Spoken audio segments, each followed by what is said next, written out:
Hello everyone, आप सभी लोगों का स्वागत है टीचिंग परीक्षा के आज के इस वीडियो में, जिसके अंदर में फ्रेंड्स बीपीएससी टीआरई 4.0 के लिए जीके जीएस की जो हमारी एक विशेष श्रृंखला चल रही है उसको एक कदम और आगे बढ़ाते हुए इंपॉर्टेंट क्वेश्चंस को हम लोग सॉल्व करने वाले हैं। तो चलिए ज्यादा समय ना लेते हुए फ्रेंड्स हम लोग हमारे क्वेश्चंस की तरफ में आगे बढ़ते हैं। लेकिन उससे पहले उन सभी लोगों का बहुत बहुत शुक्रिया जिन्होंने फ्रेंड्स इस सेशन को एनर्जी दी है, सेशन को लाइक कर दिया है और आते से ही एक मोटिवेशन दे दिया है ताकि हम लोग एक एनर्जी के साथ में आप लोगों को पढ़ा सके। एक बार हाथ ऊपर कर देंगे फ्रेंड्स, उन सभी लोगों का बहुत बहुत शुक्रिया।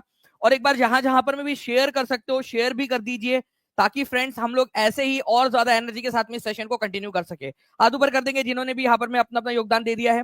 ठीक है, चलिए। और जिन्होंने अब तक सेशन को लाइक नहीं किया, लाइक कर देंगे, चैनल को सब्सक्राइब कर देंगे जल्दी से, ताकि फ्रेंड्स आप लोगों को बाकी की जितनी भी चीजें वो भी सारी टाइम टू टाइम मिलती रहे। पहले क्वेश्चन की तरफ में आगे बढ़ते हैं हम लोग हमारे। देखिए फ्रेंड्स, पहला क्वेश्चन आप लोगों के लिए इंपॉर्टेंट है क्योंकि इस पर्टिकुलर टॉपिक के ऊपर में काफी सारे क्वेश्चंस पूछे जा चुके हैं आप लोगों के। आप लोगों से पूछा गया है कि which commission recommended to 27% reservation for OBC. देखिए ओबीसी के लिए 27% रिजर्वेशन की जो बात है वो कौन से वाले कमीशन ने की थी, ये क्वेश्चन पूछा गया है आप लोगों से। ठीक है, तो डायरेक्टली आप लोग आंसर लगा सकते हो। ठीक है, कि कौन सा कमीशन था ये, तो ये था आप लोगों का मंडल कमीशन। ठीक है, तो मंडल कमीशन जो था इसने जो है फ्रेंड्स यहाँ पर मैं 27% रिजर्वेशन दिया था। मंडल कमीशन को बनाया कब गया था?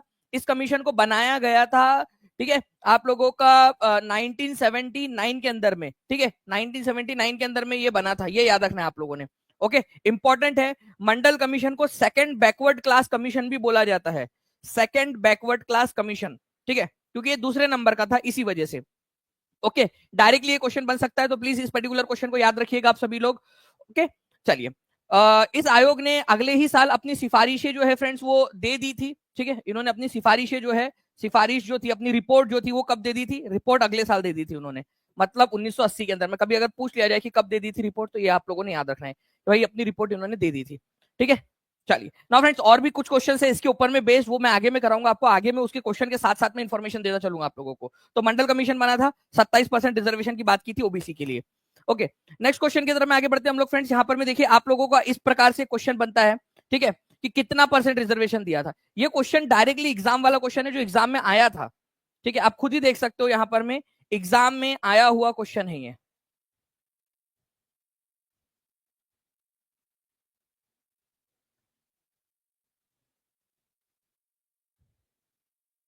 जी, तो देखिए फ्रेंड्स, अगर मैं बात करूं यहाँ पर मैं कितना परसेंट रिजर्वेशन की बात की गई थी, तो 27% रिजर्वेशन की बात की गई थी, आप लोगों ने याद रखना है। ओके, इंपॉर्टेंट क्वेश्चन है। Now friends, ozone depletion is cause due to increase in the level of, किस कारक के बढ़ने के कारण ओजोन क्षरण होता है? ओजोन क्षरण किसके कारण होता है, ये क्वेश्चन पूछा जा रहा है आप लोगों से। ठीक है, ओजोन का क्षरण या ओजोन जो है वो खत्म हो रही है, तो ओजोन किसकी वजह से खत्म हो रही है ये आप लोगों को बताना है। ठीक है, जल्दी जल्दी से बताते जाएंगे आप पर्टिकुलरली इस क्वेश्चन का आंसर भी।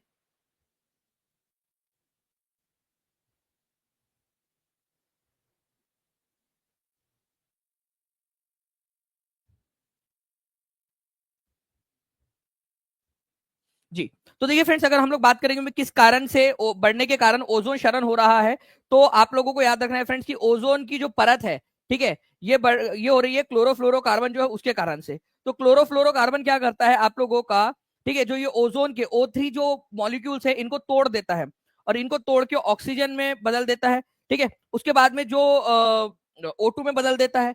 ओजोन खत्म हो गई क्योंकि O3 खत्म हो गया, और ये चेन रिएक्शन की तरह चलते रहता है, चलते रहता है, चलते रहता है। ठीक है, तो ये इस प्रकार से ये प्रक्रिया चलती रहती है आप लोगों की।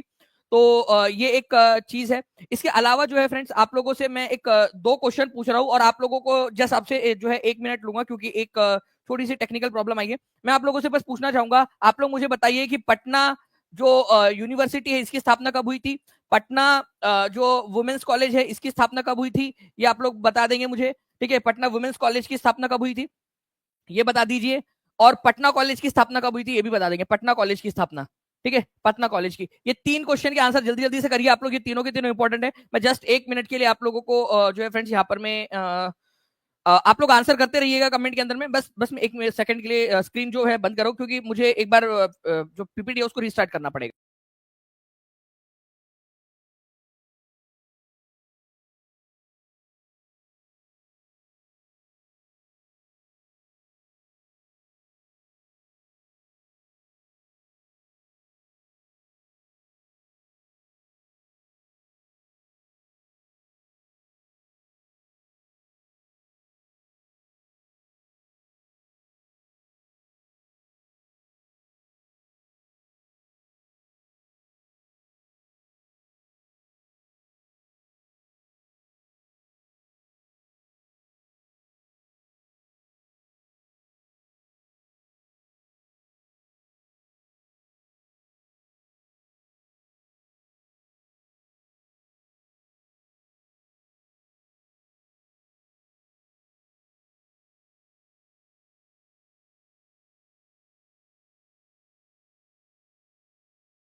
ओके तो फ्रेंड्स यहाँ पर मैं थोड़ा सा कुछ टेक्निकल इश्यूज आ गए हैं, ठीक है। इस वजह से आई थिंक कि क्लास को जो है हम लोगों ने जो है इसको हमको करना पड़ेगा इसको कल के लिए। बट लेकिन पीपीटी जब आगे नहीं बढ़ रही है तो एटलीस्ट ये 3 क्वेश्चन जो है मैं आप लोगों को बता देता हूँ कि इसके आंसर्स क्या है। पटना यूनिवर्सिटी की अगर हम लोग बात करेंगे फ्रेंड, तो पटना यूनिवर्सिटी का आप लोगों में से जिसने भी आंसर कर दिया 1917, वो लोग बिल्कुल सही है। 1917 के अंदर में जो है फ्रेंड्स इसकी स्थापना हुई थी। पटना विमेंस कॉलेज की अगर हम लोग बात करेंगे फ्रेंड्स, ठीक है, वुमेन्स कॉलेज की, तो 1940 के अंदर में इसकी स्थापना हुई थी। 1940 के अंदर में ये भी क्वेश्चन आ चुका है आप लोगों का।